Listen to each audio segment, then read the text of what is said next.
Hello class 9th। आज हम हिंदी पद्य के कबीर के साखी और सबद पढ़ेंगे। तो पहले हम थोड़ा कबीर जी के बारे में जान लेते हैं। उनके जन्म और मृत्यु के बारे में ऐसा माना जाता है कि 1398 में काशी में उनका जन्म हुआ था और 1518 में के आसपास मगहर में उनका देहांत हो गया था। कबीर ने कभी कोई शिक्षा प्राप्त नहीं की, लेकिन सत्संग में साधु संतों के बीच बैठकर अपने अनुभव से काफी ज्ञान प्राप्त कर लिया था। कबीर की जो प्रमुख रचनाएं हैं वो कबीर ग्रंथावली, बीजक और गुरु ग्रंथ साहिब नामक पुस्तक में संकलित है। कबीर अत्यंत उदार, निर्भय और सदगृहस्थ संत थे। सदगृहस्थ यानी घर परिवार वाले थे।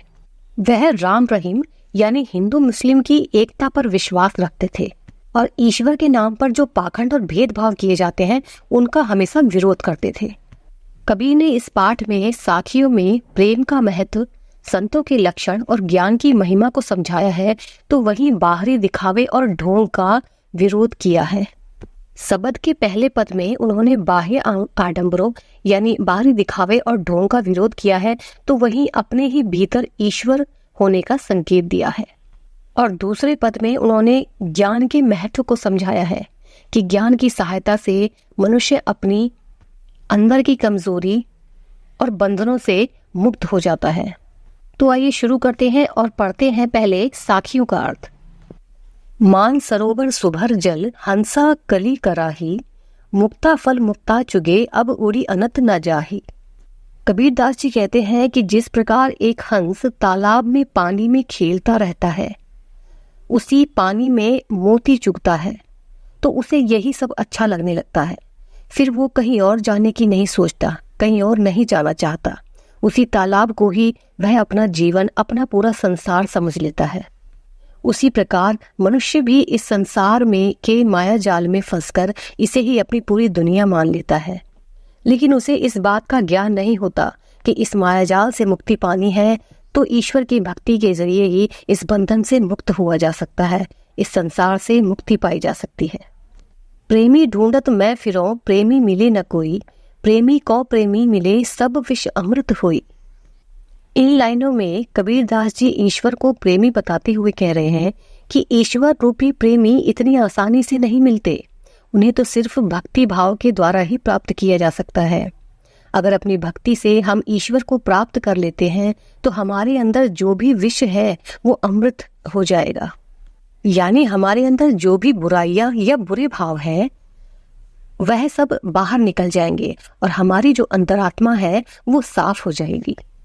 हस्ती चढ़िए ज्ञान को सहज दुलीचा डारी, स्वान रूप संसार है भूखन दे झकमारी।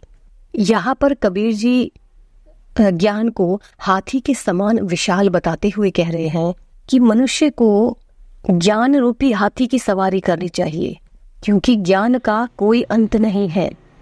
अगर सवारी करनी ही है तो बड़े प्यार से ज्ञान रूपी सवारी करो, क्योंकि ये संसार एक कुत्ते के समान है जो बेकार ही भौंकता रहता है। अगर तुम धीरे चलोगे तो लोग बोलते हैं कि धीरे चल रहा है, और अगर जल्दी चलो तो लोग बोलते हैं कि तेज चल रहा है। इसलिए इनकी बातों को इग्नोर करके भक्ति की तरफ अपना ध्यान लगाना चाहिए, क्योंकि अगर हमारे अंदर ज्ञान होगा तो हमें सही गलत की समझ होगी और हम किसी की बात का बुरा नहीं मानेंगे। पखा पखी के कारणे सब जग रहा बुलान, निरपख होई के हरि भजे सोई संत सुजान। कबीर दास जी कहते हैं कि ये जो पक्ष विपक्ष के लोग होते हैं वो आपस में तेरा मेरा करते करते लड़ते रहते हैं। इसी चक्कर में वो लोग सब कुछ भूल जाते हैं कि किसी भी चीज के लिए रोने लड़ने से कुछ हासिल नहीं होगा, कुछ हाथ नहीं आएगा। ये बात वो लोग भूल जाते हैं।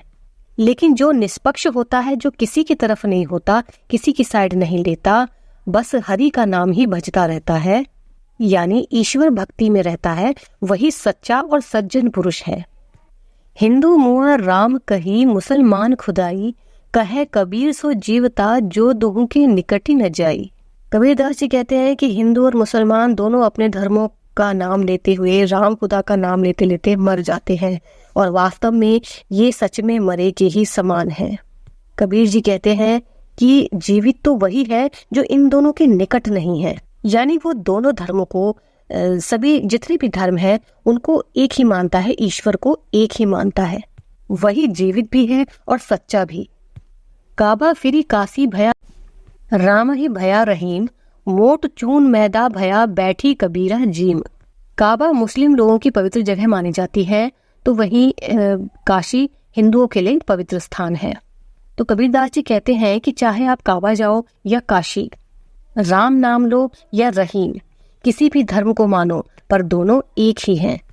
कबीर जी एक उदाहरण देकर समझाते हैं कि जिस प्रकार गेहूं से आटा बनता है और उसी आटे से फिर मैदा बनाया जाता है, ये दोनों ही खाने के ही काम आते हैं और सभी इसका उपयोग करते हैं, लेकिन दोनों बने एक ही अनाज से हैं, गेहूं से। उसी प्रकार किसी भी धर्म को मानो, लेकिन सच्चाई यही है कि ईश्वर तो एक ही है।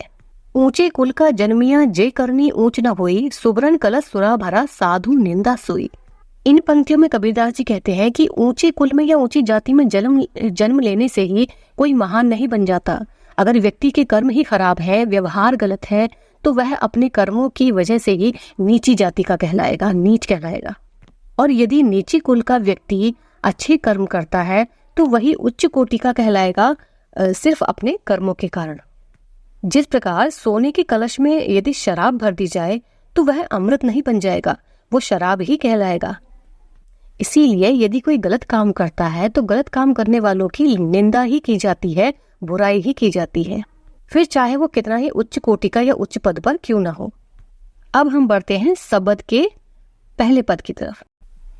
इन पंक्तियों में कबीरदास जी ने ये समझाने का प्रयास किया है कि मनुष्य ईश्वर को मंदिर हो या मस्जिद हर जगह ढूंढता है, लेकिन वो ये नहीं जानता कि ईश्वर तो उसकी आत्मा में ही समाया हुआ है। कभी काबा जाता है, कभी कैलाश जाता है, ईश्वर को ढूंढता ही रहता है। पूजा पाठ और योग क्रिया के जरिए ईश्वर को प्राप्त करने की सोचता है। लेकिन अगर मनुष्य चाहे तो ईश्वर तो उसे पल भर की तलाश में ही मिल जाते हैं, क्योंकि ईश्वर कहीं बाहर नहीं, वो तो हमारी ही हर सांस में, हमारी अंतरात्मा में बसा हुआ है। अब हम दूसरा और लास्ट पद का अर्थ पढ़ेंगे। कबीर जी ने अपने दूसरे पद में ज्ञान के महत्व को बताया है कि जिस प्रकार जब किसी को ज्ञान प्राप्त हो जाता है तो वह व्यक्ति हर बंधन से मुक्त हो जाता है। उसे किसी प्रकार का कोई लालच नहीं रहता।